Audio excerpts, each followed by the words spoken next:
Remember back when Bill Cosby was considered wholesome and he hosted that show, Kids Say the Darndest Things? I'm 60 years old. Oh, that's old. When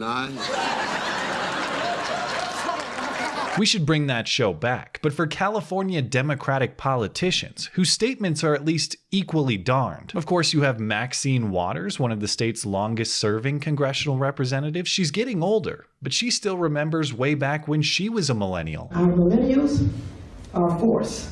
I recognize it, and I was the millennial once. No longer, of course, but I love what you're doing. Thank you. And quite frankly, it's a miracle she survived as long as she has, with YouTube and Breitbart constantly trying to kill her. The alt-right, they're on the internet, the Breitbart. If you look at the YouTube, you see how much they want to kill me and others. What can we do? And there's Maxine's heir apparent, rising Democratic star, Senator Kamala Harris, who made her mark on Washington known by grilling the prospective CIA director about climate change. When, quote, CIA analysts look for deeper causes of rising instability in the world, one of the causes those CIA analysts see as is the impact of climate change. Do you have any reason to doubt the assessment of these CIA analysts? Senator Harris, I haven't had a chance to read those materials with respect to climate change. I do know the agency's role there. Its role is to collect foreign intelligence. This congressional delegation under the leadership of Nancy Pelosi, a woman who once told a mom whose son was killed by an illegal immigrant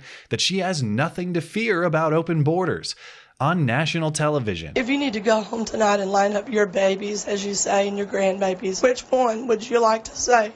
You, my child, are expendable for someone else to come over here and not follow the law. Again, I commend you for sharing your story. I can't even imagine. But I do want to say to you that in our sanctuary cities, our people are not disobeying the law. And a governor who, despite such disconnected gafpocalypses, insists Nancy Pelosi is an asset to the party. I think Nancy Pelosi has a lot of assets. I think Nancy Pelosi is a major pillar of the Democratic Party. If you want to know how they lose to Trump, it's because they're experts at somehow making themselves more hated than the guy they hate most in the world, by doing things like closing their party's state convention with raised middle fingers. Now all together, Donald Trump.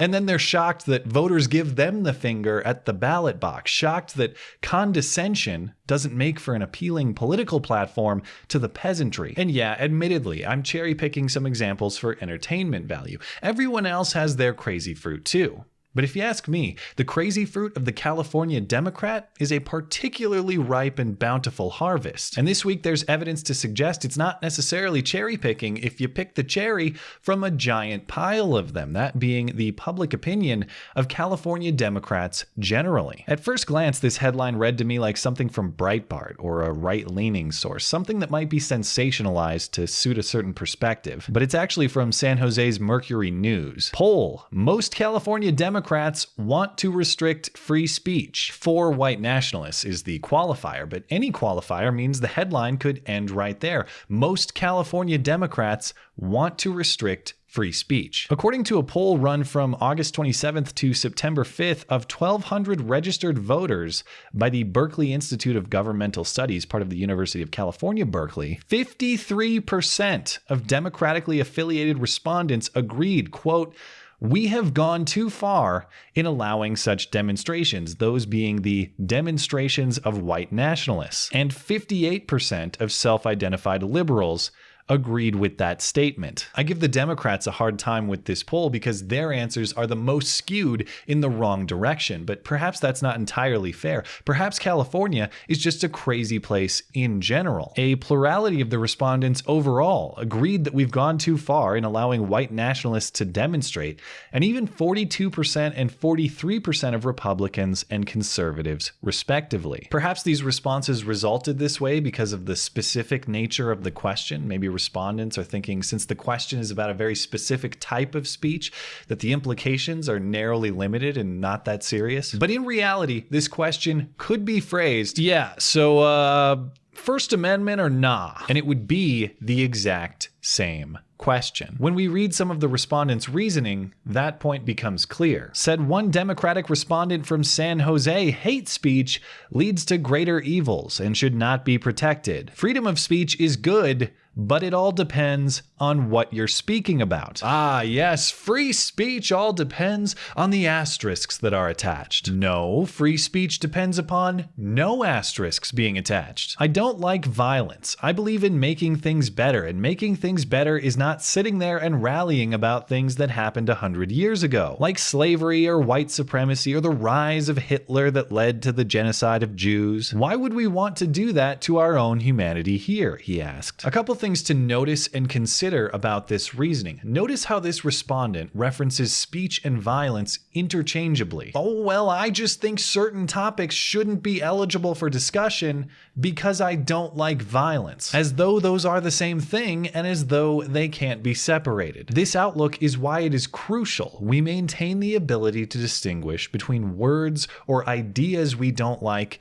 and violent action. If you cannot make that distinction, the natural conclusion is where this respondent arrives, the banning of certain ideas or certain words. The second problem with this reasoning is that it runs counter to a principle on which the Supreme Court has been very clear legally, and on which I thought we were all clear culturally. For the right to speak and the right to hold ideas to have any meaning, we cannot discriminate based on content or on viewpoint, because if we do, any speech or any idea is on the potential chopping block. In 1972, in summarizing previous decades' worth of jurisprudence, the court wrote, above all else, the First Amendment means that government has no power to restrict expression because of its message, its ideas, its subject matter, or its content. That is a concept that is crucial to maintaining the meaning of the First Amendment. If we do not uphold that principle, there is no purpose to the amendment at all. And it might as well read, Congress shall make